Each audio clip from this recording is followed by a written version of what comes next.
Çocukluğumdan beri dar mekanlardan sıkılır ve bu tür yerlerden feryat edercesine uzaklaşırdım. İleri yaşlarda bunun bir hastalık olduğunu anlamış fakat bu illetten bir türlü kurtulamamıştım. Oysa ki o kadar dar mekanlara şimdi ister istemez girecektim. Beni sarıp sarmalamışlar ve uzunca bir tabutta yerleştirmişlerdi. Çevrede dolaşanların seslerini gayet iyi duyuyor ve gözlerim kapalı olmasına rağmen her nasıl olsa onları görebiliyordum. Genç yaşta öldü zavallı diyorlardı. Halbuki yapılacak ne kadar çok iş vardı. Gerçekten de bir işim yarım kalmıştı. Mesela oğluma iyi bir iş yeri açamamış, araba ile renkli televizyon taksitlerini henüz bitirememiştim. Büyük bir firma kurup dostlarımı orada toplamak da artık hayal olmuştu. Üstelik kış çok yaklaştığı halde odun kömür işini halledememiş ve çatının akan yerlerini onaramamıştım. Yukarıda kalan işlerimi arka arkaya sıralarken kulaklarımı çınlatan bir sesle irkildim. Sanki mikrofonla söylenen bu ses beynimin en ucra köşelerinde yankılanıyor ve geçti artık geçti diyordu. İçimden keşke geçmemiş olsaydı diyordum. Nereden başıma gelmişti o kaza bilmem ki. Halbuki ne kadar da iyi araba kullanırdım. Olup bitenleri hatırlamaya çalışırken dostlarımın çevremi sardığını ve içinden bulunduğum tabutun kapağını örtmeye çalıştıklarını fark ettim. Onları engellemek ve avazımın çıktığı kadar bağırmak ve çırpınmak istediğim halde ne kımıldayabiliyor ne de bir ses çıkarabiliyordum. Biraz sonra koyu bir karanlıkta kalmış ve gözlerimi tabutun tahtaları arasında sızan ışığa çevirmiştim.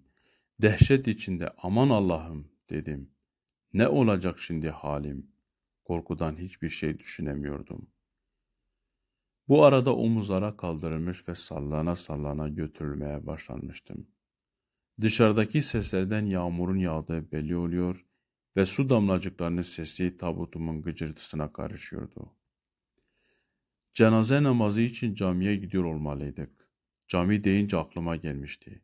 Cami çok yakınımızda olmasına ve her gün 5 defa davet edilmeme rağmen bir türlü vakit bulup gidememiştim.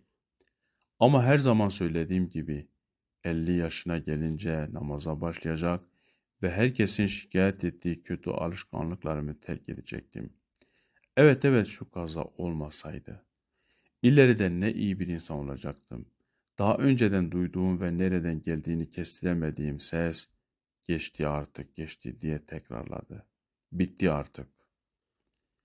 Biraz sonra namazım kılınmış ve tekrar omuzlara kaldırılmıştım. Mahallemizdeki kahvehanenin önünden geçerken her gün iskambil oynadığımız arkadaşlarımın neşeli kahkahalarını işitiyor ve herhalde ölüm haberimi duymamış olacaklar diye düşünüyordum. Sesler iyice uzaklaştığında eğik bir şekilde taşındığımı hissederek mezarlığa çıkan yokuşu tırmandığımızı anladım. Şiddetli yağan yağmurun tabuttaki çatlaklardan sızarak kefenimi yer yer ıslattığını da farkındaydım. Buna rağmen dışarıdan konuşulanlara kulak verdim. Dostlarımın bir kısmı piyasadaki durgunluktan bahsediyor, bir kısmı da milli takımın son oyununu methediyordu. Tabutumu taşıyan diğer biri ise yanındakinin kulağına fısıldayarak rahmetlinin Tesli'yi öldüğü günden belli sırılsıklam olduk birader diyordu. Duyduklarım herhalde yanlış olmalıydı. Yoksa bunlar uykularımı onlar için feda ettiğim dostlarım değil miydi? Yolculuğum bir müddet sonra bitmiş, tabutum yere indirilmişti.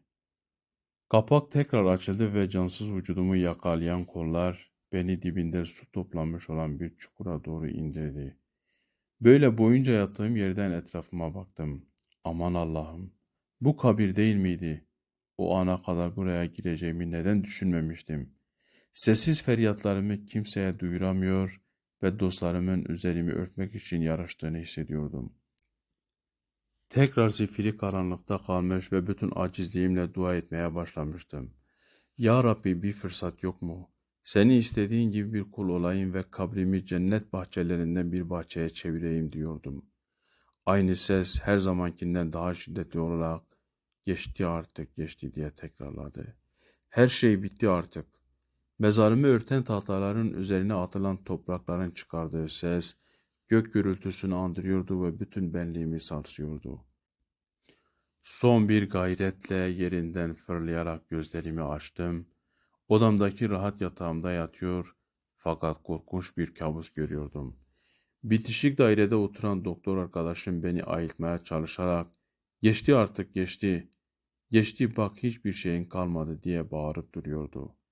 Yattığım yerden yavaşça doğruldum. Terden sırılsıklam olmuş ve sanki 20 kilo birden vermiştim.